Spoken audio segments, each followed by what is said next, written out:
Good morning, good afternoon, everyone. Professor Barry here, just moving on to another section of Sociology 201. Just kind of recount a little bit kind of where we've been and to kind of situate this week's topic of gender and sexuality in sort of the longer kind of time frame. So if we go back a few weeks, right? So midterm time, social stratification, we started kind of looking at how to understand stratification. And at that point, it was primarily focused on class stratification, income, wealth, thinking about ideologies, beliefs that kind of support kind of some sort of ranking or stratified order. Think about sort of the impact of culture and cultural environment and context. Think about groups that are advantaged, those who are disadvantaged, those who have privilege, those who are the subordinate groups in society, that it's, these complex interaction between the individual and social forces, right? That's what it always is about, trying to unpackage. And in American culture, we tend to have a much more individualistic view. We have a harder time recognizing sometimes the social cultural determinants or influences on patterns of behavior. Remember, general in the particular, we're not interested in individual stories, individual cases, but rather looking at patterns of behavior, patterns of experience, and trying to understand patterns. It forces us into the social world, the cultural world, and thinking about structures, institutions, and culture, right? Which is in some ways a sociological imagination. See, all these things are all kind of coming together, right? So sociological imagination, C. Wright Mills, kind of getting into encouraging us to be able to understand how our own biography is tied to history and culture, and to think about public troubles versus private, or public issues versus private troubles.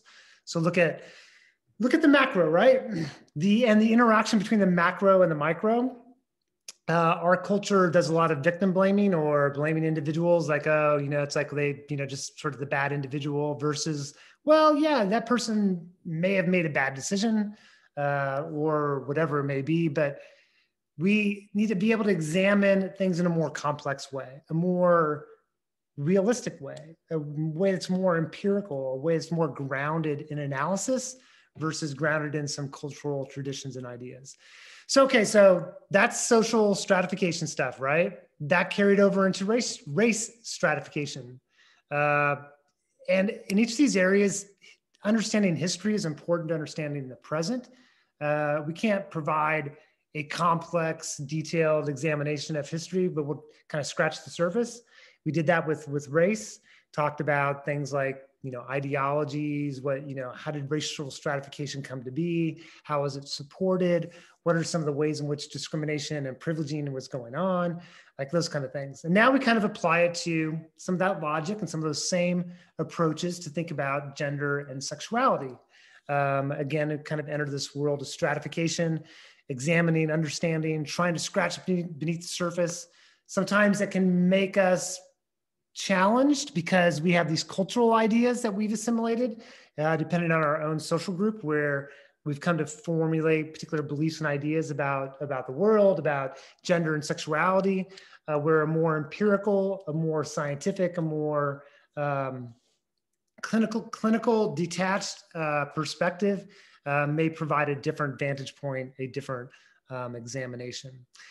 Okay, so that's just kind of, I just wanted to set it up a little bit. So just kind of put this sort of conversation in a larger, or put it in the context of the class, so you can kind of make connections to the past, to where we're going at with gender and sexuality.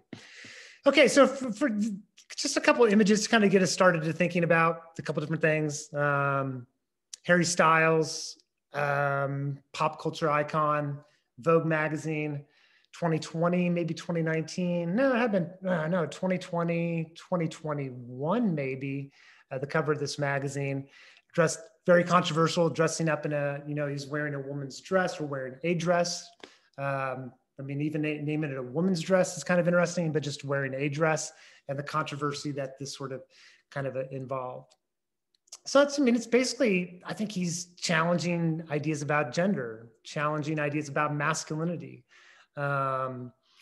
there's like things that are going on, it's like we see when people violate the norm, right? Deviance, violation of the norm, and the sanctions that go along with that. How do we understand those violations of norms are all about social cultural kind of things that are going on.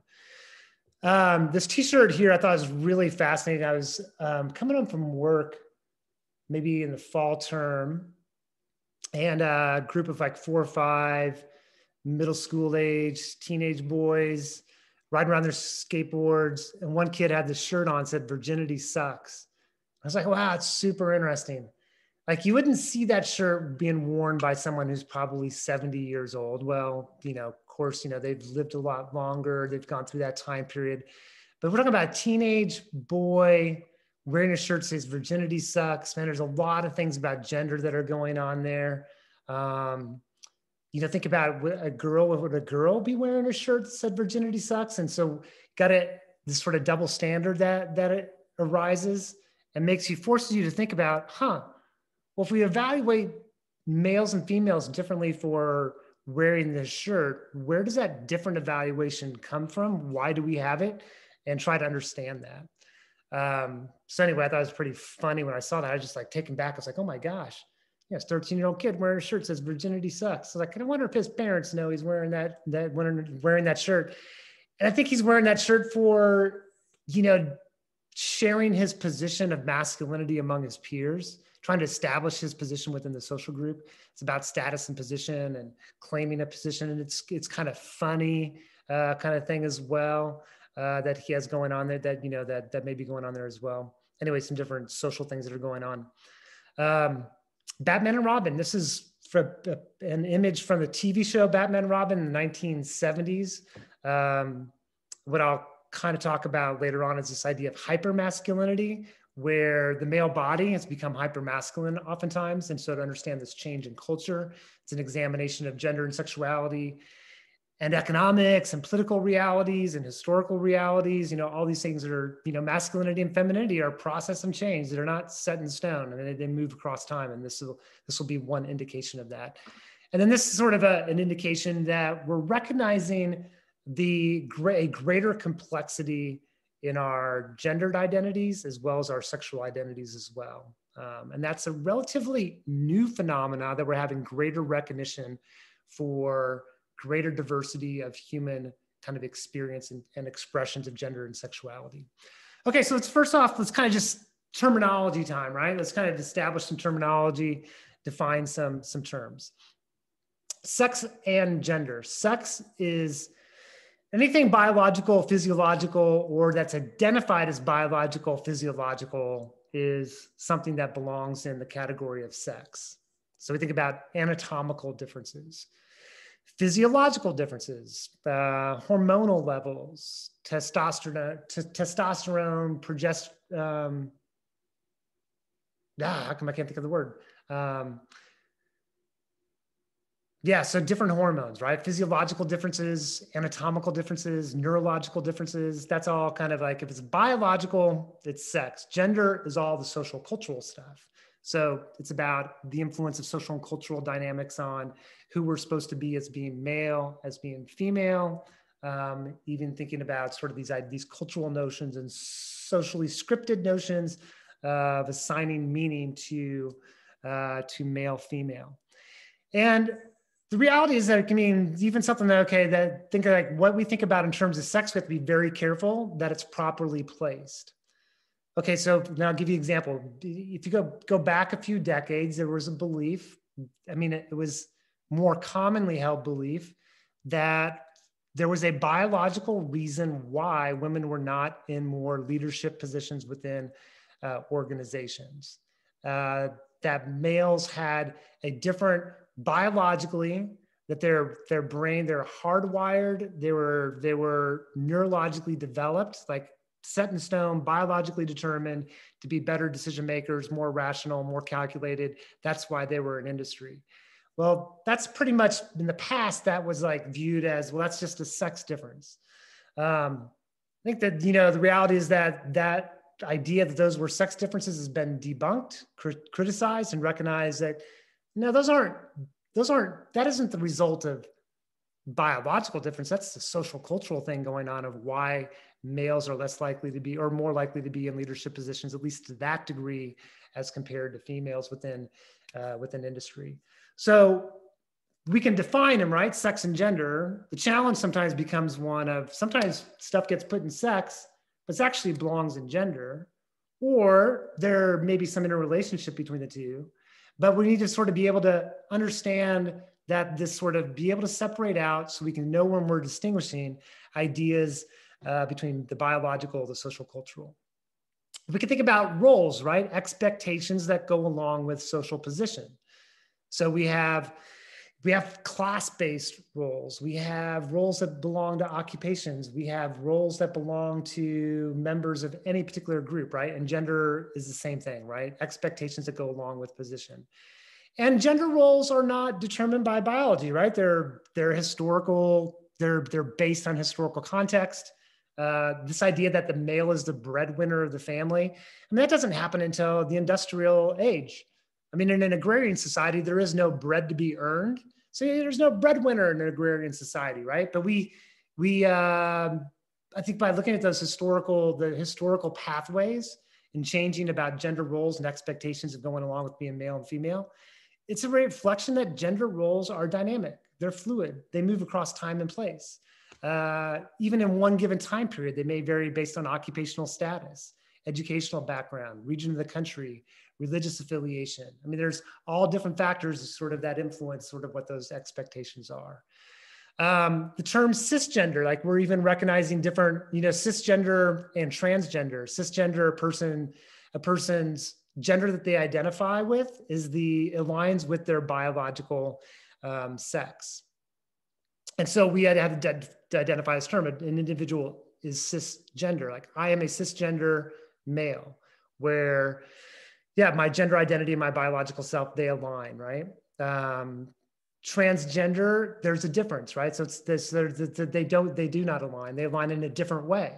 And that emerging language, or more common language, is a reflection that we're having different conversations, and we're having different awareness and understanding about gender and sexuality today than even 10 years ago. So again, just demonstrated things move and change.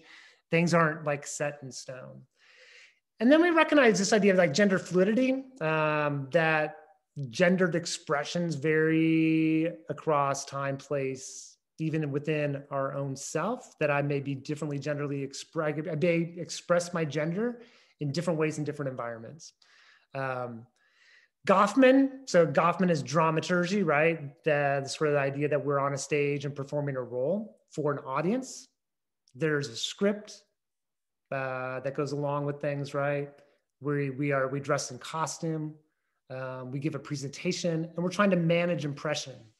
And I mean, you definitely can apply Goffman's ideas to gender. So gender, there's a whole body of research in this area, that gender is not something that we just embody, but gender is something that we do. So gender is an expression, right? So this is kind of the pose, a female pose in the sort of male body being posed, right? It's a jarring of that kind of doing gender. He's like doing a different gendered role. Doing gender, shifting things up, right? These are all ideas about doing gender, gender as a performance, performing for audience. So think about this, go back to this, right? This kid who's wearing the shirt, who's he performing for? He's performing for his male peers. He's trying to establish his masculine self. And he gets, during that time period, for white youth in particular, this idea of masculinity is, it's like the boundaries of masculinity are rigid and they're difficult, right? And the desire to conform and the pressure to conform are significant. So, he's wearing that shirt. He's engaged in impression management. He's demonstrating and he's sharing or presenting, performing his gendered role. And the last concept here is thinking about masculinities versus masculinity, and same with femininity. And the IES to that is to recognize that there's not just one way of masculinity, or masculinity is not just one thing, right? That there's masculinity is shaped by social class position, educational status, region of the country, occupational status, race, other factors, right? So masculinities is a more contemporary, more dynamic maybe, or just more narrowing down and not assuming that masculinity applies to everybody the same way. So it's intersectional, where race, class, gender, and other differences enter the picture. This here is household work men and women do and why, just sort of short little article. Men are more likely than ever to embrace the idea of gender equality, but it comes from the home front. Traditional kind of values kind of still continue on, or traditional values dominate. Our beliefs about gender are really strong and very sticky. Men, while they're more likely than ever to embrace the ideas of gender equality, still slackers when it comes to household work. So it's just interesting how some things change much more dynamically, like women entering the workforce, women entering positions of leadership within institutions, but yet other areas that are more maybe domestic in sort of orientation, that things are stickier, they're more difficult to change, or they're slower about the process of change. So I don't just kind of recognizing that in some sort of way. I want to bring this up. This is just interesting to kind of demonstrate, illustrate how even within academia things change, right? It's not like in academia that a one way of knowing, or the current way of knowing, is a standard across time and place. I mean, academia is a reflection of culture as well. I mean, the dominant thoughts in sociology or psychology, or even in chemistry, physics, the natural sciences, they change across time, right? Nothing is held in terms of held stationary forever, right? So this is 1974. This was Sandra Bem. She was a researcher of social psychology, and she identified a lot of her background in identifying what are the characteristics of masculinity, what are the characteristics of femininity. I actually used, they call the sex role inventory. There was an inventory, and you'd give subjects during a research study if you were working on and trying to understand masculinity and femininity and different aspects of that in terms of research. My master's thesis in speech communication, I used Bem's sex role inventory, and what I was interested in are basically communication styles differences based on individuals on the scale of on scales of masculinity and femininity. Was there a correlation between that and certain communication styles? 1974, okay, so that's, a little while ago. I was doing my research, just to say, later than 74. I was doing my research in 1990s when I was in my master's program.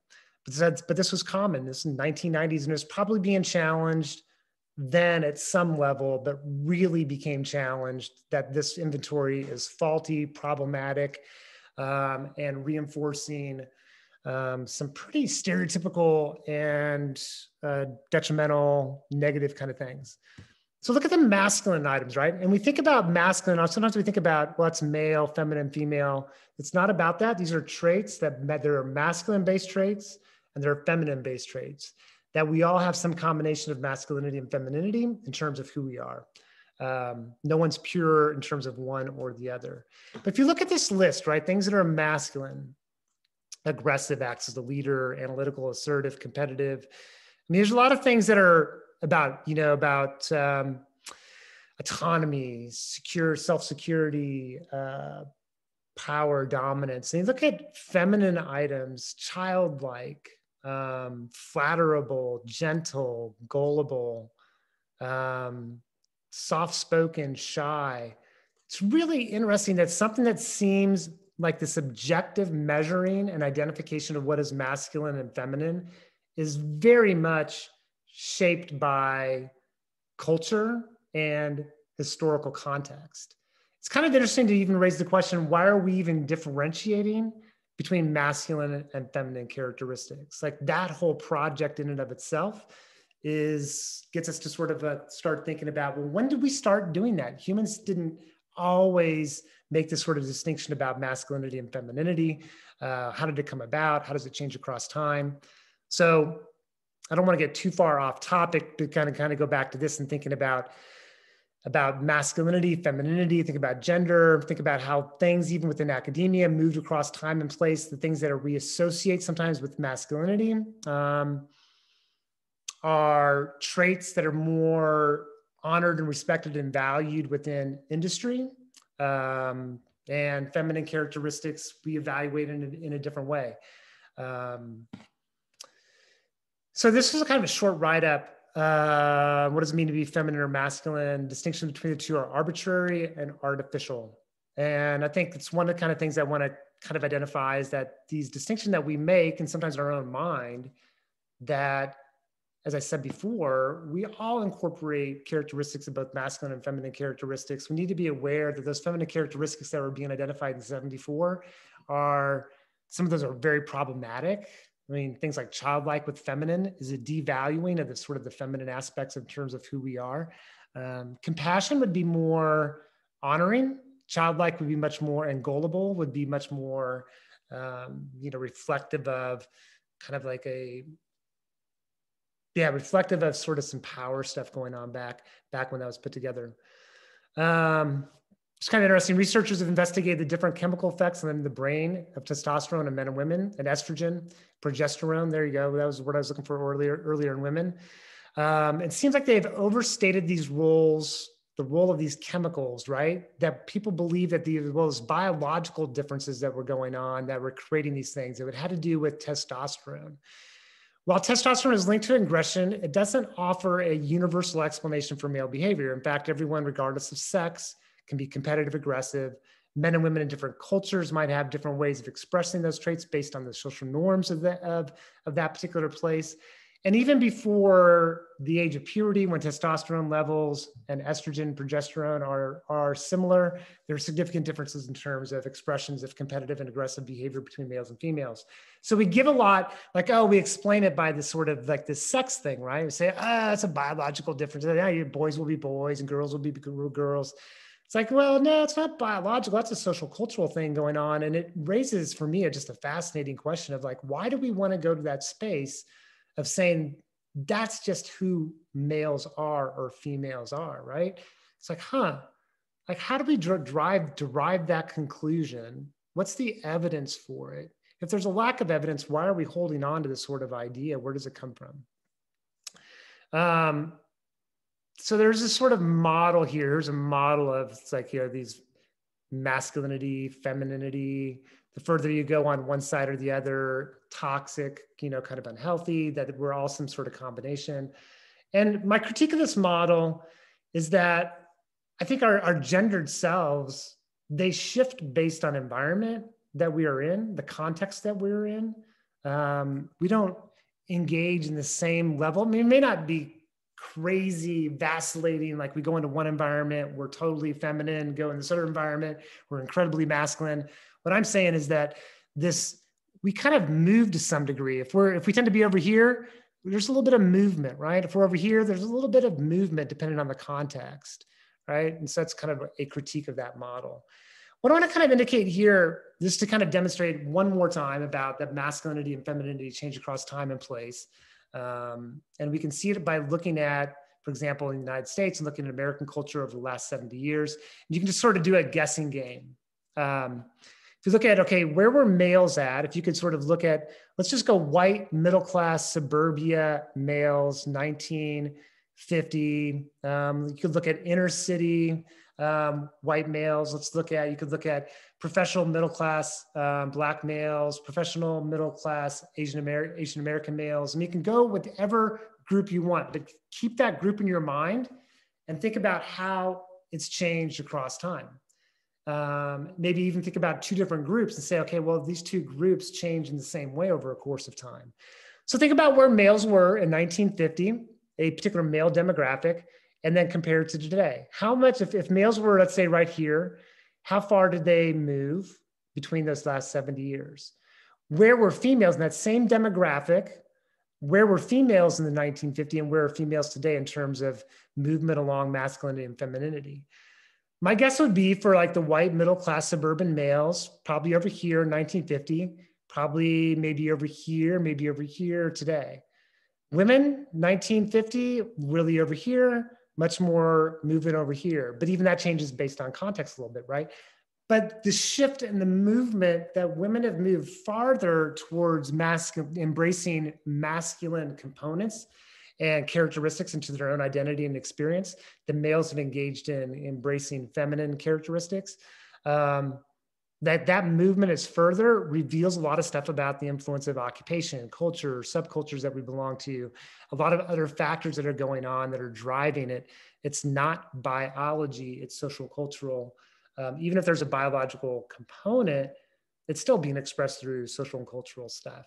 This is kind of interesting too. Think about politics, regardless of political party, that it's the masculinity, you have to demonstrate masculine attributes in order to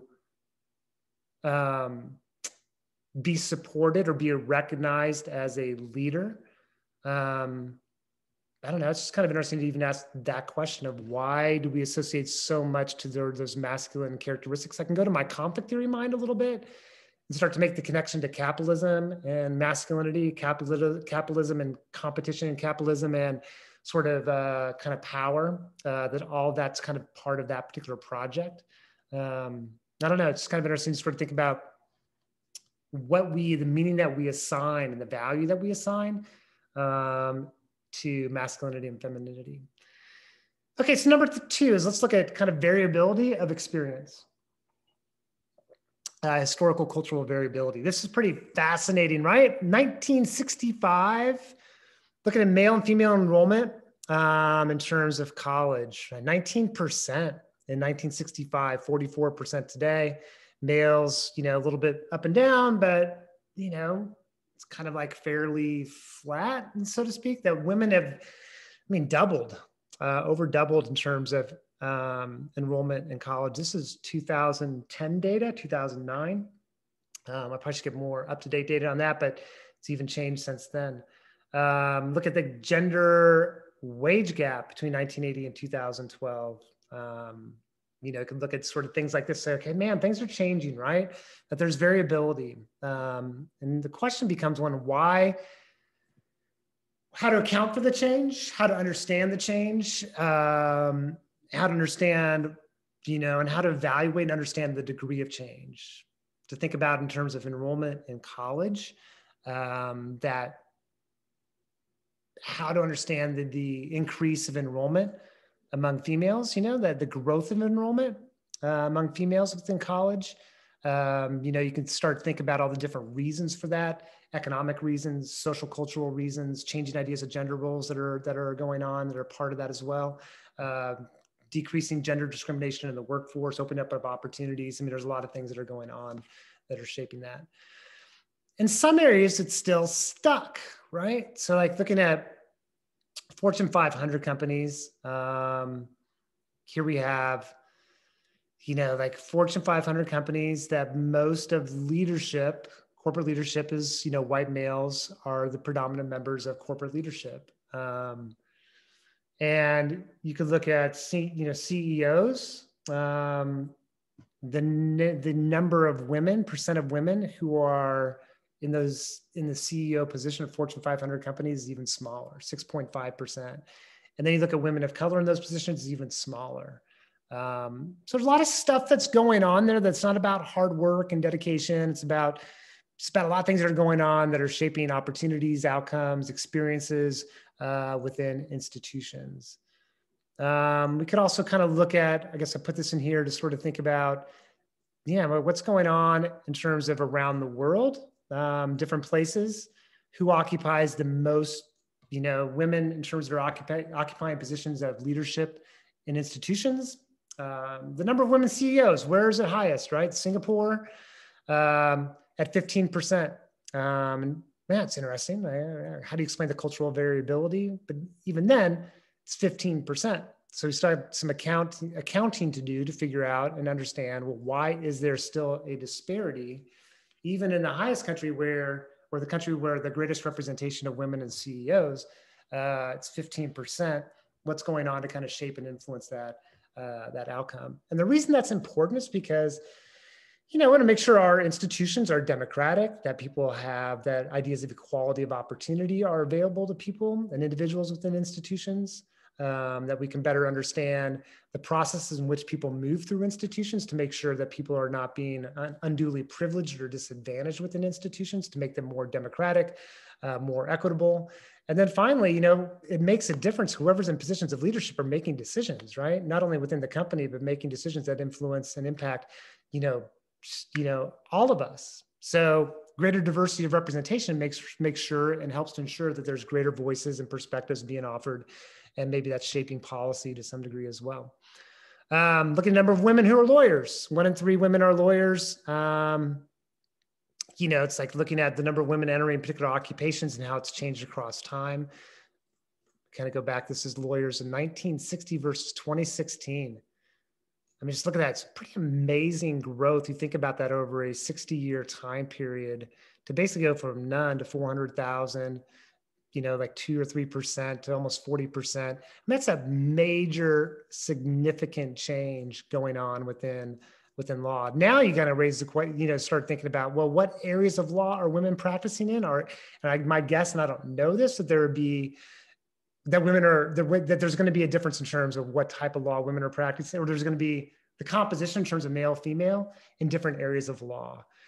Criminal law, corporate law, family law, different areas of law. They're going to see the gender ratio, sex ratio, male, female within those occupations may be different. So just something to think about. If you look at women in Congress, so they think about senators and representatives. Here, look at sort of women in the House.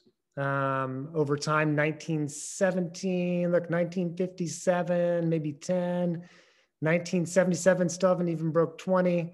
Took till 1997, broke around 20 House members, and now 120 of, 27%. For senators, it's about 24%. Male, females sort of 24% of the overall number of senators. But look again, 1990, right? Sort of when it really starts to kind of move and increase. And there's differences between the Republican Party and the Democratic Party. Look at Norway, kind of interesting, of Norway and members of parliament. Man, look what happened in Norway. And I don't know the story behind this, but just really interesting, like all the way to the 1960s. And this is when Norway was going through a transition, moving away from the monarchy, establishing itself as a different political system. The sort of the modern way that we think about the Nordic countries and think about Norway is really transforming during this particular time period. And they're 41% in terms of having members of parliament. As women make up only 6% of parliament, gender equality is still a far way off and around. So think about different places around the world. Think about what representation, what it may be. And then it's kind of interesting thinking about, males entering a female-dominated occupation. This is from an article in 2021. Men entering this field because it's financially rewarding. There's stability within the job. Income is relatively high. 2% of nurses in 1960 were male. Now it's closer to 12%, according to Bureau of Labor Statistics. So it's doubled, right? And so there's different things that are going on or shaping that. No more, the stigma's gone, for that as well. But another sort of thing I look at female leaders around the world. What countries have ever had a female leader? All these areas of this color are 0. So we've never had a female leader in terms of a president. Other countries, different experience. Cross-cultural variability. Women make up half or more of the national legislatures in just 3 nations. So looking at greater female representation, how do we understand that? Again, these things are shaped by social cultural factors that are going on. I thought this was interesting in Sweden. This happens in Norway and Denmark and some other countries as well, but providing more family leave and support for males than females sometimes to encourage males to become more involved in family care and taking care of young kids. And it's sort of like the reverse of what we kind of think like, that we associate, it's maternity leave, right? So that becomes the first. We make this connection that that's a female's primary responsibility versus thinking about family leave becomes gender neutral. And then we start thinking about paternity leave, about leave for fathers. Interesting. Yeah. It's just like, man, try to understand, like offer more paternity leave than women even get who gave birth to a child for maternity or family leave. It's a different cultural mindset. And they're trying to encourage, and through social policy, trying to encourage a more balanced, equitable between male and female involvement in terms of family life and home life. Which countries guarantee paternity leave? Paid paternity leave, paid maternity leave, paid family medical leave, 0 in the United States. We rank last in government mandated paid leave. We have 0 mandatory paid leave for childbirth. In fact, for a person who's giving birth to a child, they're working within an industry, they have to file for short-term disability to access benefits while they're on leave in the United States. That's kind of strange, isn't it, to apply for disability in order to get medical coverage? Wow, it's like, oh, I try to understand that one. There's a lot to unpackage there for sure.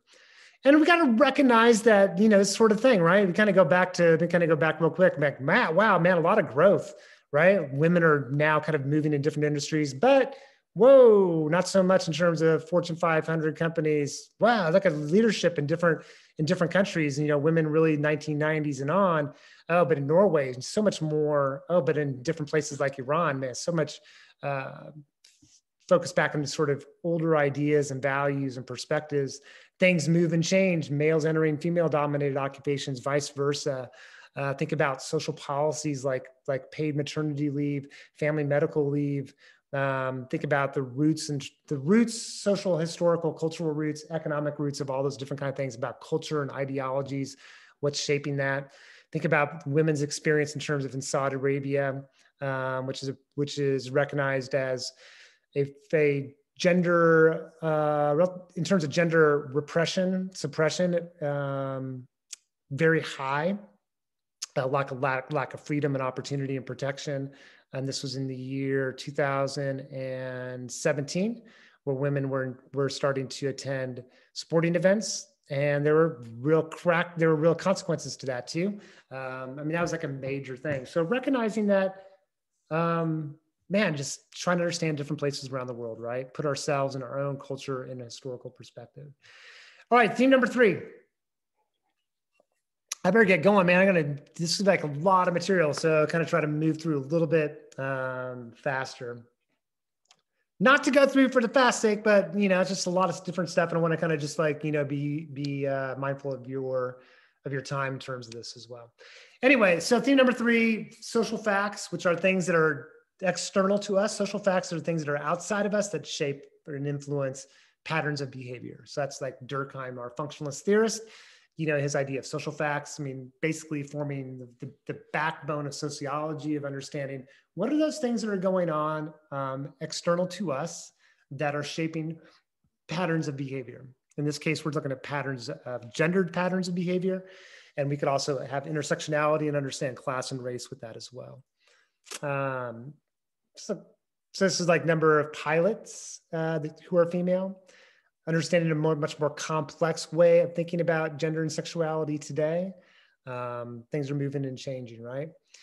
So previous terms, real quick: looking glass self, right? So we develop a sense of self-image based on our perception of the way that we think people see and judge us. That never determines who we are, but it's something that that's how we build a sense of our own identity.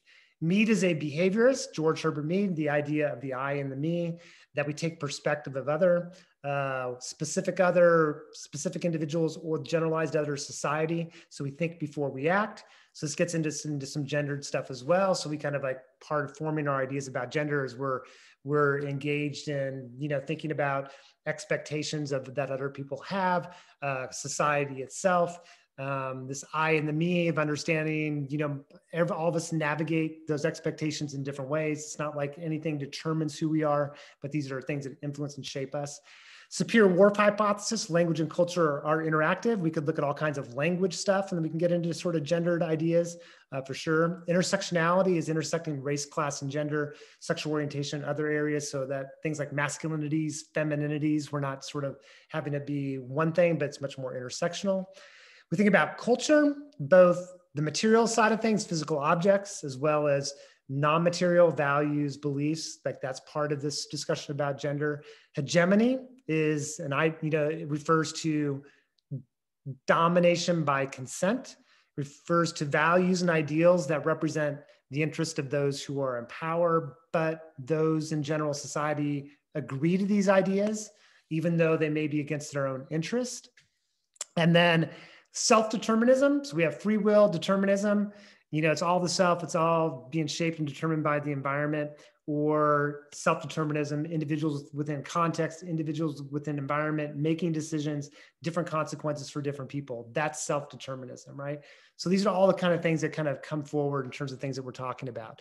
If you look at a hunting and gathering culture, I think if you go back to different types of societies, and we can go, okay, let's look at gender across cultures, societies, anthropologists do this kind of work and recognize that what we think is determined by biology is there's so many things that are going on that are gender and cultural kind of influences. And you can really see it when you start to look at things, either humans going back 100, let's say go back 200,000 years ago and look at how humans lived then, how they were organized, how they were structured, how did things differ based on male, female, within particular communities, and then move through different types of societies, move through different cultures, and you get a much more complex reading and understanding about gender and sexuality. Language and culture, right? So things change. As culture changes, we change our language. This is a Richard Scarry book, kid's book back in the day. This was changing language, beautiful, screaming lady, the fire chief, jumping gentleman, the fireman, and then, changing language to be more gender inclusive versus gender exclusive, to be less gendered stereotypical. Sort of see the same thing going on here. Richard Scarry books, Pretty Stewardess to the Flight Attendant, changing language. Language is changing our view of the world. This isn't, we never really talk about cancel culture, but I think that term gets so misapplied oftentimes. Richard Scarry in these books, culture's changing. Why would language not change? It wasn't like they're trying to cancel out culture, but rather language is shifting and changing because cultural values and ideals were shifting and changing. And we see the world through the lens of language. We need to pay attention to our language. Marketing and advertising, really fascinating. Like you go to a toy store today, or you go to a Walmart, you go to Target, you go to Fred Meyer, and it's the boy aisle, the girl aisle, pink and blues, pink and purples and blue and black, right? And you can see it's like, man, it's all these sort of gendered things. Even the same toy, it's like it's gender marketed in a different way. That's a relatively new phenomena, 1980s, 1990s. Hard to imagine, right? Because most of you kind of grew up in a world where it's just always been that way. But it's about 1980s where it really started taking off. And now there's kind of pushback against that. We'll talk about that here in a second. The language, the images of toys, the really powerful, the gendered language within toy advertisements. Female action figure narratives contain more intensive adverbs, more social words, more adjectival references to physical appearance, fantasy, triviality. And then we look at male narratives, the language that's being used. So not only the depictions, but the languages used within the advertisements. I mean, these are some of the social influences, right? So never determining. Like that doesn't somebody doesn't watch a commercial and they become anything, right? But it becomes part of an environment that starts to shape or influence us in some sort of way. This was an Atlantic Monthly article a few years ago looking at before the 1980s. This is some stuff in the 1970s, Lego advertisement. It's like boys and girls, it's like they're one Lego. Like now we have probably pink and purple Legos and we have black and blue ones for boys. Like why are we doing that? Why do we have Legos different for different genders? What's marketing? It's consumerism. And it's also gender becomes a different reality in terms of navigating that today. Things were much more gender neutral and also It's like girls were involved in doing doing skilled labor, construction, building. Boys, this sort of an advertisement of a boy sort of open up a refrigerator. It wasn't like sort of this gender exclusive sort of thing that we see much more likely today. And there's been a little bit of backlash in recent years. The UK is actually, through social policies and through legal stuff, is fighting up against and pushing up against corporations in terms of their gendered marketing and gender marketing strategies. Even sort of what we see, I thought this was interesting. Let's see if I can make this a little bit bigger. Toys R Us in Britain, like they don't have these categories: boys' toys, girls' toys. I'm like, just toys by age, less gendering. It's like, yeah, it's interesting stuff of like things changing and why they change. And in this case, I think companies are responding to changes in culture that are going on, and also pressure from groups are going, this is not healthy. It's actually detrimental in doing some of this kind of stuff. So people raising concerns, consumers looking for different things. So different things that are happening. In my SOC250 class, pop culture, you should take at Yahoo. It's sort of like one of the things we examine is gender and gender sexuality, and looking through the lens of popular culture and some theories and perspectives in pop culture. One article I have students read is looking at food advertisements and gender. Really interesting stuff. And I don't know, this kind of gets you into all kinds of different things about femininity and masculinity and representations of food and, real men in terms of, drinking milk, the old real men, milk campaign, protein, Hungry Man, XXL, even like sort of the language in terms of food. Just really interesting stuff going on in terms of representations and thinking about food and food to be gendered. Look at different campaigns, look at advertisements are just such a interesting thing to look at because it's, culture is being expressed through advertisements. We live in a world of advertising, so we pick up on these kind of different kind of things. The reflections of the time in terms of race, class, gender, consumerism, so many different things that are going on in terms of advertisements. This one's, I think like 1960s probably, show her it's a man's world, right? I mean, it's like, this is not, I mean, you can put them in time, right? I mean, this would not be an advertisement that would work today. HyperMasculine, adding inches to your arm, like this is sort of the focus on masculinity. It's not universal. It's historically specific. It's applied to, it's culture, it's history, there's a lot of stuff going on there. Cosmo is always interesting because it's like, that's all these things about sexuality and gendered stuff going on here. I just, 1,000 men confess the squeezes, licks, and teases they long for, and the most important square inch. It's like, it's like giving information, like where your job is to be the pleaser, right? Is to find that one spot that will have him be coming back, the most important square inch on his body. Some of it's just kind of interesting. And this is, I just saw this advertisement one time. I was like, wow, this is just toxic as heck. The longer you wait, the better it gets. Evan Williams.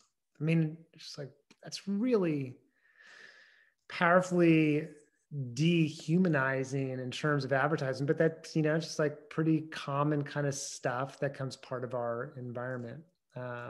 Where the pants, your dad is was not a metrosexual. This kind of pushed back a little bit as urban males became more engaged in some femininity, embracing or not engaging in this sort of the traditional masculine script kind of reaction that, real guys drink Canadian Club. Your dad was not a metrosexual. This is kind of interesting. Victoria's Secret, Love My Body campaign. Of course, the Love My Body. And I think what Dev is doing is saying, look, this is Love My Body, but it's still this sort of feature. But now here's much more greater body representation, as well as race representation as well. I don't know, you can watch this short little video. I'm not going to share it here, but I think it's really interesting of looking at the social construction of body hair. And she narrates, this is 4 minutes long, basically about honoring her body, respecting her body without shaving. There's a recognized, I don't know if you've heard of it before, but called, let's see, I kind of created a text box here. January, I believe, in the month of January to not shave. Yeah, it's interesting. Like, you know, this sort of new engagement of women not shaving, some women not shaving, and, you know, cultures moving, changing. It'd be fun to kind of talk about that for a period of time. And then finally, like this couple different ideas, sexual double standard, you know, where different standards for males and females. Alcohol advertisements are interesting. Oftentimes see one guy, multiple women, but we don't see one woman, multiple men. You know, what's up with the double standard? How do we understand it? This one was in a Rolling Stone magazine probably 20 some years ago. I remember seeing this advertisement and I was just like, whoa, my goodness, this is crazy. This kid here is probably, I don't know, 12, 13 years old. She's probably, I don't know, to say, or mid 20s. Like that was in a magazine, popular magazine. And it's like, man, you'd never see this reverse, a 12, 13-year-old girl with a 25-year-old dude. It's like, wow, there's some serious double standard going on there. And I think that's problematic regardless of being male or female. It's like, what is going on with that? But there's a lot of stuff about masculinity that's wrapped up into that. Hegemonic masculinity is sort of the dominant form of masculinity that becomes so dominant that we get taken for granted, invisible, unrecognized sometimes. And that hegemonic is also domination by consent. So engaging in ideas of masculinity that may be compromising one's own humanity, but engaging in it because that's the dominant script, that's the dominant expectation. It's viewed as being natural, inevitable, and there's real consequences for not complying with it, right? So it's like a little bit of social conformity going on within that. So hegemonic masculinity is being that dominant sort of masculine kind of thing. And I think in our culture today, there's definitely movement away. There's some critique of that kind of dominant masculinity, but there's some return to that too. There's this almost like this hyper masculine kind of response to that, right? Of going back, retreating back, of reclaiming manhood kind of thing. Hyper masculinity, so males becoming bigger, stronger, is a project that comes out of basically starting in the 1970s, 1980s, civil rights movement, gay rights movement, feminist movement, economic stagnation. So remember our social stratification chapter, working classes struggling more and more. We have structural social mobility, jobs are moving in terms of manufacturing jobs. More education is required to participate in this new growing economy. So the working class is really being impacted. So all this stuff is going on. It becomes a crisis in masculinity. So what's the response is hypermasculinity is a response to that. So here's G.I. Joe in 1967. By 1997, basically he went from a 12-inch bicep to a 26-inch bicep. He became hypermasculine. Our superheroes became hypermasculine. So it's really interesting to see that those different kind of components that are going on there. And then finally, with this particular theme, looking at female pilots, number of female pilots based on the airline, relatively low, but different in terms of overall. Look at American Airlines, about 4%. I thought it was interesting this was, what year is this, 2018. Airlines have been stepping up their efforts to recruit more female pilots to meet increasing demand for travel. I just thought that was interesting that the focus is on because there's more demand for travel. We can't keep up with the current workforce. So we have to open up more opportunities for women to enter these occupations because there's a greater demand. It should just open it up, not because necessarily there's a greater demand, but just be open up more opportunities for and recruiting women to be pilots because, you know, there's some inequities that are going on there and trying to address them. All right. So theme 4, constructing cultural and institutional notions of sexuality. While heterosexual sex was clearly as old as humanity, the concept of heterosexuality is pretty recent. So that's kind of weird to think about. We think that, well, people have always been heterosexual or, you know, thought about heterosexuality. It's like, no, the idea of heterosexuality doesn't emerge till well after the development of science. Not until the late 1800s is the idea of heterosexuality even enter language and discourse. And it takes a while before it even gets into culture to start thinking about ourselves in terms of heterosexual in the language of that time, in the language of that time. This is a fascinating book. I don't know, the first half of it, after a while, I was kind of got bored with it, but Interesting, examining the history of sex is the examination of gender, class, culture, science, changing values and ideals. I mean, it's really fascinating to look at something like sex, and it gives you a sort of exposure to ways of thinking during different time periods and how those ways of thinking were shaped by class, gender, race, and other things that were going on. So here's just a couple quotes from the first chapter. Humans are only creatures that stigmatize, punish, and create shame around their sexual desire. And I was like, oh, that's probably pretty interesting observation, right? So what we stigmatize and what we shame is not universal. And it's ahistorical too, or it shifts across time as well. Understanding historical attitudes to gender identity and sexual morphology is essential if we are to appreciate how heteronormativity and constructs of masculinity, femininity as being a binary came to dominate our narratives today. Part of understanding history is understanding the present, right? C. Wright Mills, sociological imagination. Part of understanding today is we really need to go back and understand the past. The more you understand the past, you can better basically put its relative to the present as relative to things that have preceded us, right? So we can better understand sort of where we're at today by looking at the past. As the linguist Chandler said, language constitutes our world. It doesn't record it or label it. It constitutes it. It gives it meaning. It's not just an objective reporting of it. Language is fluid. It's malleable. It's flexible. It drives our attitudes.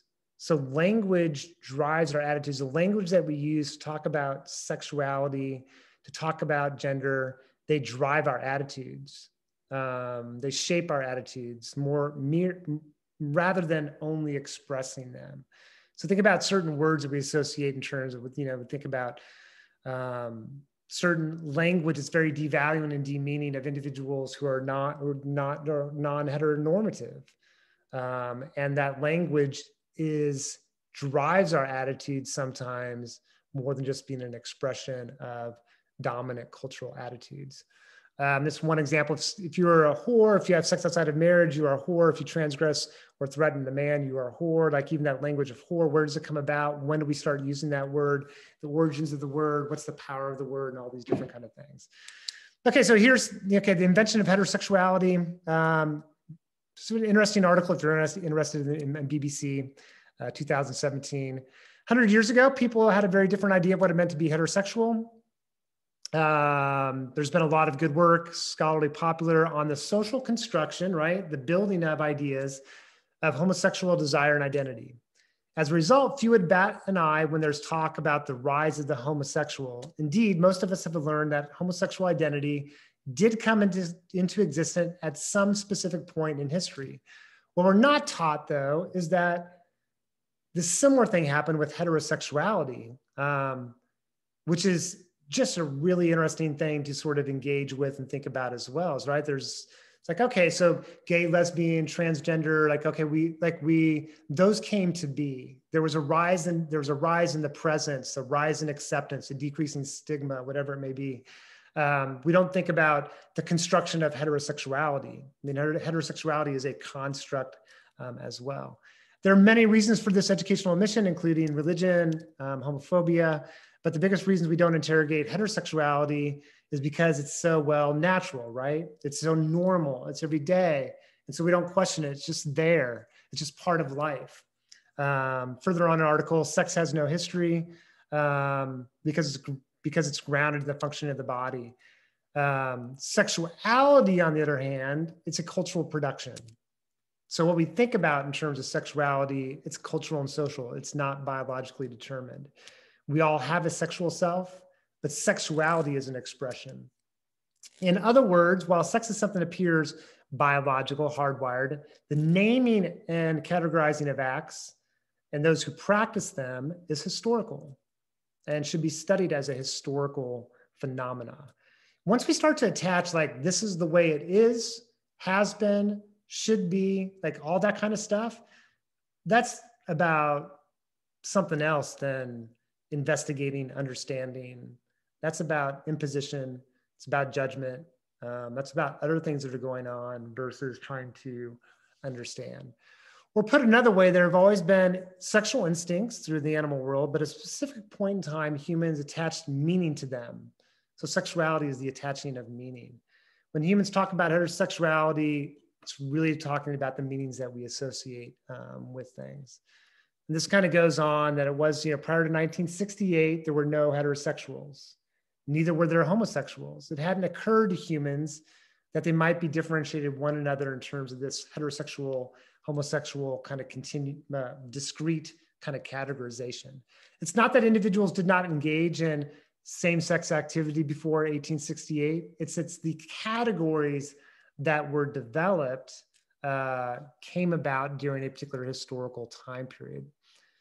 And if you want, you can kind of read on a little bit further. I mean, you can stop, you can read these quotes from an article or that same article about the rise and development of heterosexuality is also a response to class stuff that was going on, industrialization. There were some context factors that were happening. And it took all the way until, for a long time, homosexuality is viewed as being deviant, it was stigmatized.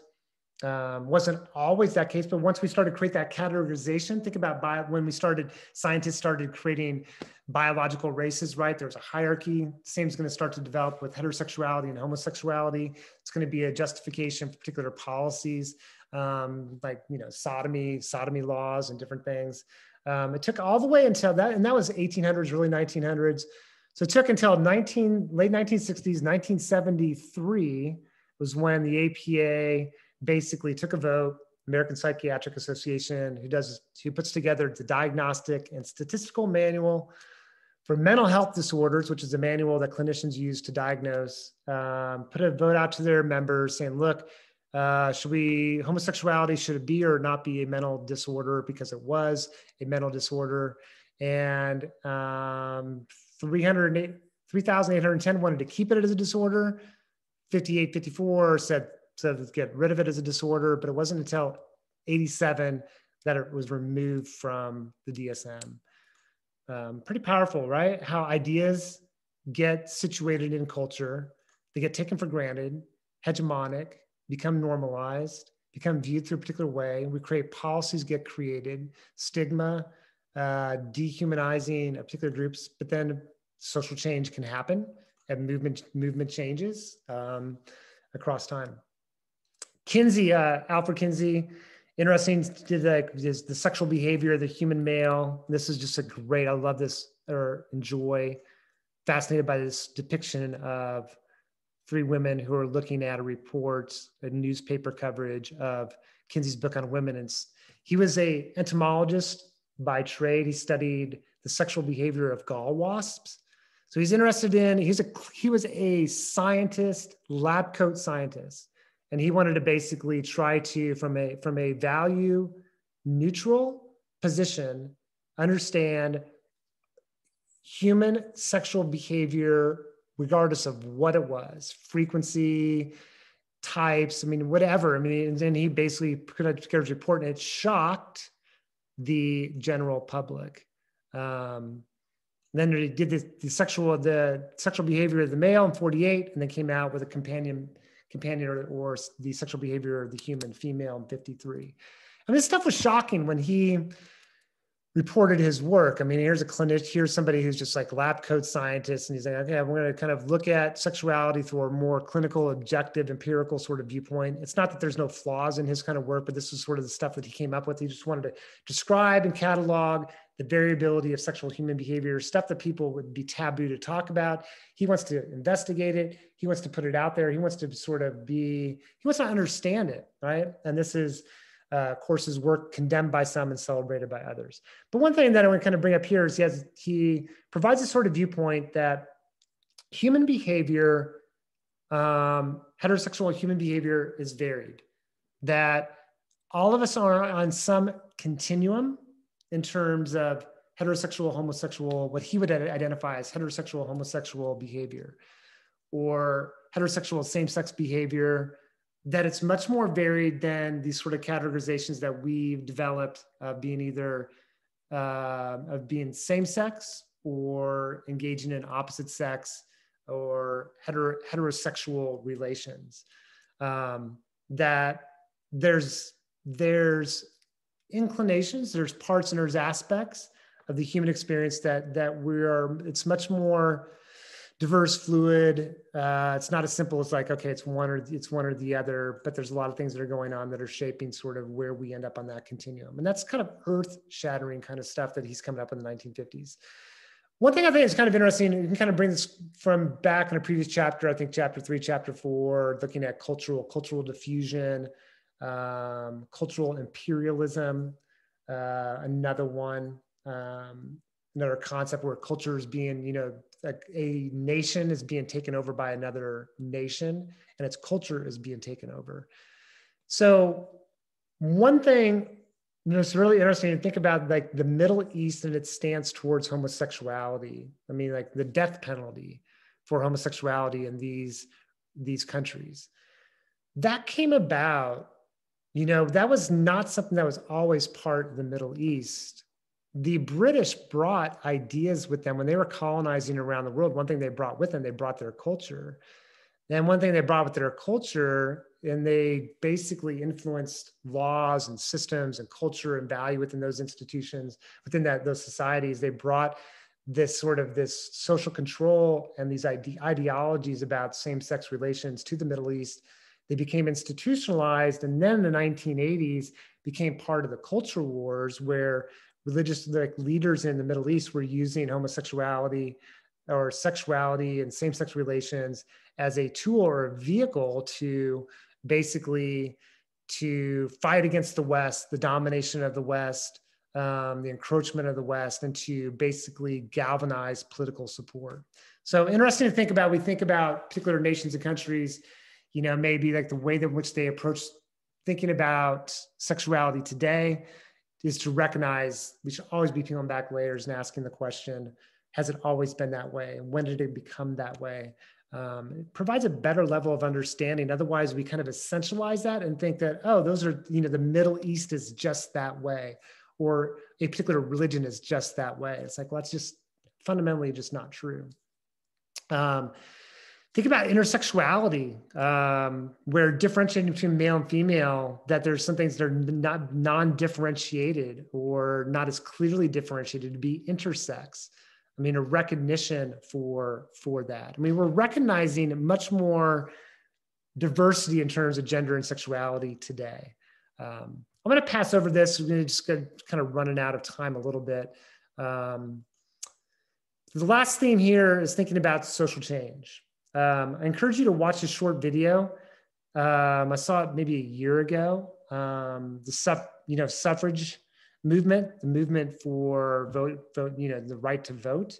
In England, man, there's some badass women in England who are basically creating freaking mayhem to get the right to vote. In this video, you kind of see a particular event that happened, or a few of them.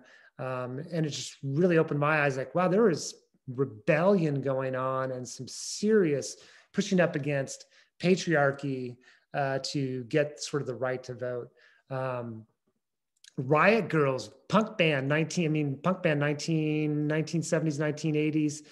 Riot Girl formed their own band because the punk culture was a boy culture predominantly. So to have their own voice and culture to be able to express themselves through music. Today, you know, part of the feminist movement in the past was middle class driven, white middle class driven. Now sort of recognizing intersectionality, an important part of social change and movement and organization. It's women of color. It's people of, you know, it's people of all expressions of gender and sexuality engaged in sort of the work in terms of social change. And you can kind of see this in this depiction too. You know, we the people comes in many different faces, many different bodies, maybe many different experiences. Probably like one catalyst to where we got today is think about the gay rights movement, the gay liberation front that comes out of the gay rights after Stonewall Inn, the riots in 1969. You can watch a short video about Stonewall Inn. The gay rights that started the contemporary gay rights movement, but we could really go back to some organizing that was going on, subcultural stuff going on back even in the 1950s. The Medicine Society, the Medicine Review, there's organizing going on. There's a subculture within society, the gay subculture, organizing. Subcultures exist, right? Subcultures exist, their own lived experience being different. They're different place within the social order. Finding solidarity, finding people who have similar interests, similar experiences, identities, different kind of things. So anyway, coming out of subculture, maybe some precursors to the Stonewall Inn. Social change. I don't know, just thinking about this as sort of an example. Billie Jean King, tennis pro, female tennis pro, 1970s. There was this famous battle of the sexes where an amateur athlete, Bobby Riggs, basically, this is during the time period of the feminist movement, and he's pushing back. He can beat any woman, right? Kind of thing. And he was kind of he was what's the word I'm looking for? Showboat. And he was I think, making outlandish statements to draw attention, but he's very incredibly sexist in terms of like his demeanor, his language, and what he's communicating. But we get this famous battle of the sexes where they actually had a tennis match and she beat him. And I think raising, culture, through things like that are changing reflections of changes going on within culture, but also add to kind of moments of social change. So things that are going on within culture.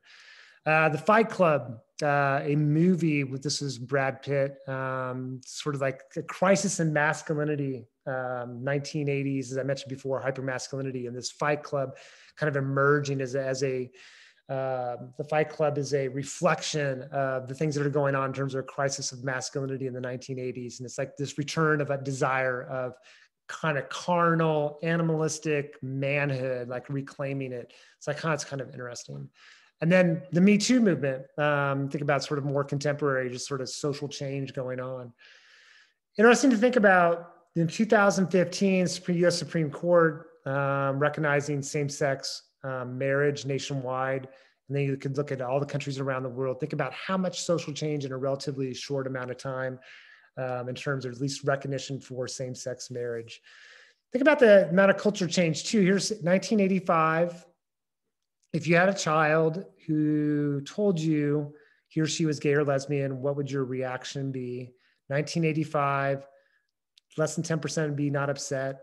And now it's almost 60% not upset. I mean, to go from upset, big changes in public attitudes that are going on. The number of people who identify as LGBT are increasing. People have more contact, more acceptance, more awareness, but at the same time, there's still challenges that are going on. One more recently is about transgender athletes and in high schools. And it's really political. This becomes part of the culture wars, where the culture war and analysis would be that politicians are pushing forward ideas about restricting transgender athletes in their participation in high school sports. And it's a cultural war battle, and there are political votes to be won by engaging in this particular cultural kind of war. I think we should be using our decision-making should be based on analysis. For sure. Based on analysis, based on examination, based on evidence, but it gets really emotional kind of stuff. So we're still in a process of kind of change. And the last thing to mention here is kind of leave it on a more funny note or interesting note. So Battle Creek, Michigan, I actually went there a few years ago. It doesn't look like that quite as much anymore, but it was this famous sanitarium. There's the better hygiene movement, the moral hygiene movement that was going on in the United States in it's the early 1900s. And there's kind of this belief that it is mostly middle class, white middle class, upper middle class people go to the sanitarium to heal, moral health, physical health, being conscious of what they ate. There was a belief in certain ideas about sexuality that there was a belief that, I'll just give you one of them, there was a belief that certain foods would lead to the excitability of genital organs. So if you ate hot food, spicy food, that you would get sexually excited.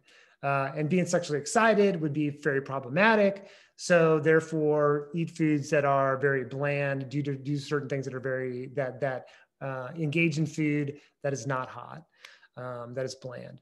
There was a belief that there was like anti-masturbation component, anything that's not working towards procreation would be viewed as very unhealthy, immoral, and also just very unhealthy and very damaging and threatening to your overall health, physical health, as well as mental health.